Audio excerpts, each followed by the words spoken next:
Hello and welcome to today. I'm going to be talking about body mapping and trying to help you find out using these nice little stickers where exactly everything is on your body. So if you want to be able to guide your body and understand how it functions in this world, then you're going to understand it as a type of car or mechanism. Now first, I think roundabout roughly in the middle of your nose is your neck joint. Let me figure it out. You can also just Google like skeleton and find out where, what about there? Top of your spine is somewhere, maybe it's inside your ear. I don't know. There's the top of your spine. In the middle of your head, it sits there. You don't actually, it doesn't matter where it sits. It matters how you think about where it sits. Okay? So, this joint is at the top of your spine. The bottom of your spine, have you ever in your life? It's roundabout. It's far down, guys. It's like over there. So my spine goes from there all the way up through my back into the middle of my head. Isn't that cool? I don't want to take this one off, otherwise you guys are just going to laugh at me. Next joint you gotta want to know about is your hip joints. So roundabout over here. You would think your hips are here on the side, but they're not actually. They're so your hip joints are, you got legs coming up, and then you got ball and socket joints. They come in like this. So your bone comes in, and you have these balls here. So it's quite a lot more close together than your hips. It's like here. So if you had to use your conscious guidance and say, I'm going to free my hips, you want to think about your balls. Your balls. You want to think about your ball and socket joints, which are over here. And in the middle, your spine must start on the yellow spine. It starts here. It's the bottom of your sacrum, and then your hip joints are here. Other two important joints that you want to know about is shoulder joints, which are somewhere over here. I don't actually even know. Actually, I'm lying. I do know. So the point of these classes is not that it's an anatomical class. It's not telling you who, what, and where. It's trying to explain concepts to you. You know what I mean? Concepts. This one's by my mic. It's going to give us trouble. That looks kind of, I think. Look, the point is, you got shoulder joints. It's just a joint, and you have hip joints, ball and socket joints. You got a type of a joint. Let's use a different color, a green color on your arm. Green joint. Green joint. Got a joint in your wrist over there. Look, you've got thousands of joints in your hand. I'm not going to do all of them. Then you got important joints, which are important for us to know about, which are your knees. They are round about over here. Those are your knee joints. So, how do I look? I look like one of those mime artists. I just need to start doing like a fun dance. Which I won't do. Ankle joint. The idea is you want to just roughly know where the heck, I'll put one in the front. You want to know roughly where your joints are, people. You got one in the middle of your head. Don't forget the one in the middle of your head. That's who you are. Hell of a simple. Body mapping. So, Alexandrians talk about a primary control, which is basically your spine. Should we put a risky sticker on, guys? Let's do it. Why not? I want to put a risky sticker over there. That's the bottom of your spine. That's so funny. Okay, you got the bottom of your spine over there.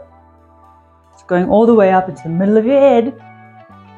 And the idea is your skull and your spine are your primary control. And you want to consciously guide them so that you can get a more accurate sensory appreciation so that you can live better in this world.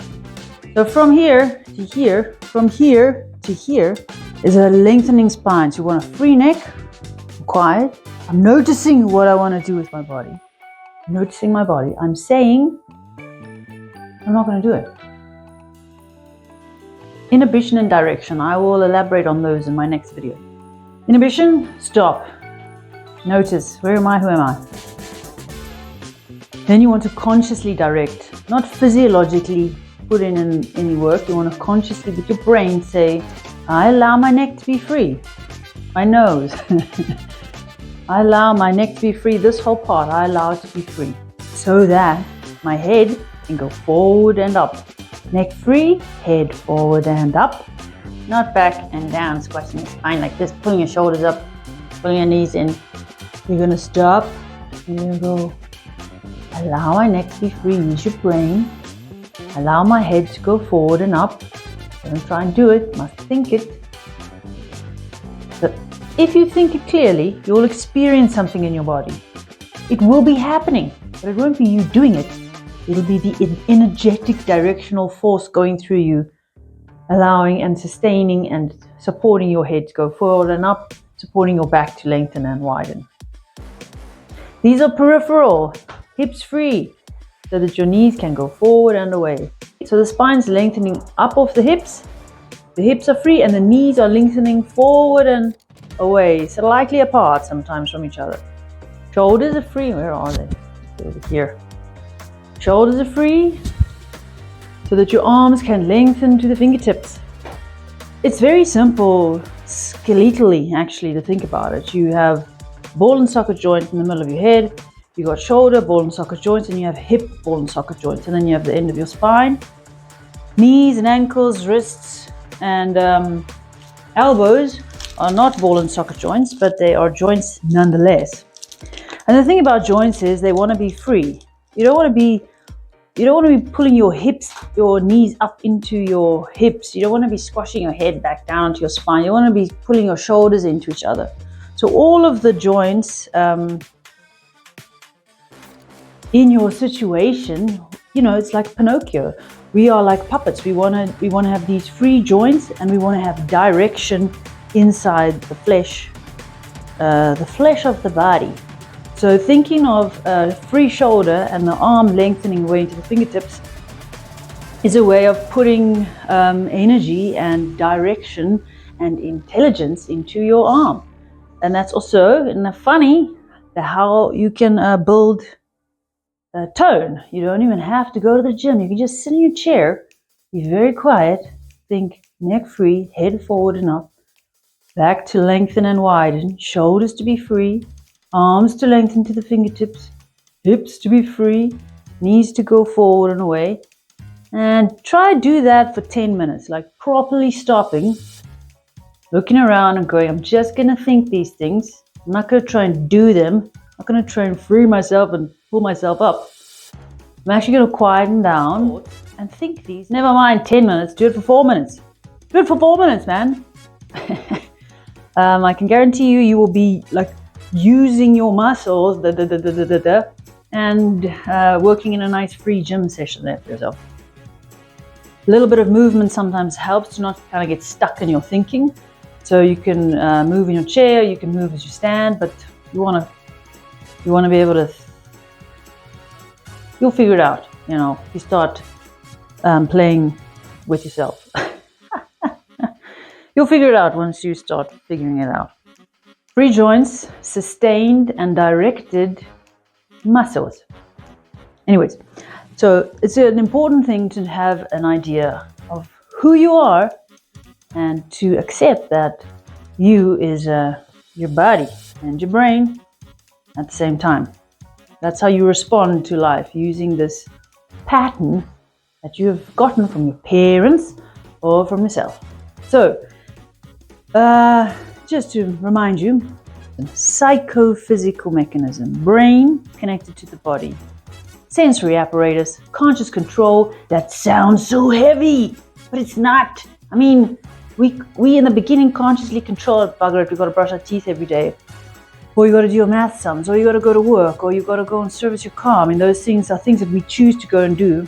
You're not consciously controlling your toothbrush, and you're taking some responsibility and brushing your teeth. You take some responsibility and you guide your vehicle, which basically is responsible for the way you experience life.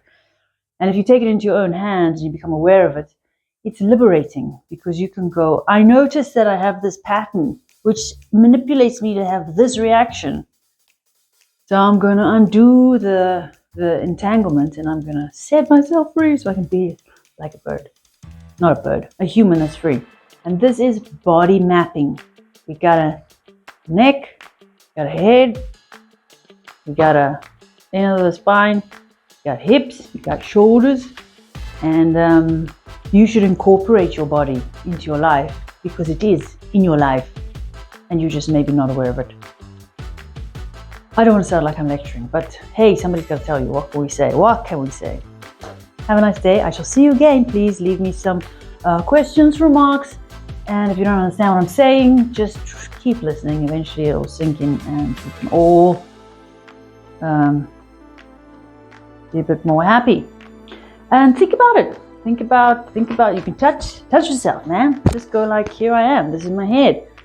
This is my hips. Do I actually live from here till here? Like, do I give the spine, like the spine's like a snake, it's like a fishing rod. If you push it down, it squashes. But if you take away the pressure, this head that's pulled down, if you take away the pressure, the spine's got energy. It wants to like go and push you up like a tree. And it's very nice to feel it. It feels nice. It's supposed to be like that. It's natural. We are like trees without any tension growing up to be strong. I'm teaching you a skill. It's a thinking skill, so it's not very difficult. And anyone can do it because we all have brains, right? Do we? I think. Maybe. I don't know.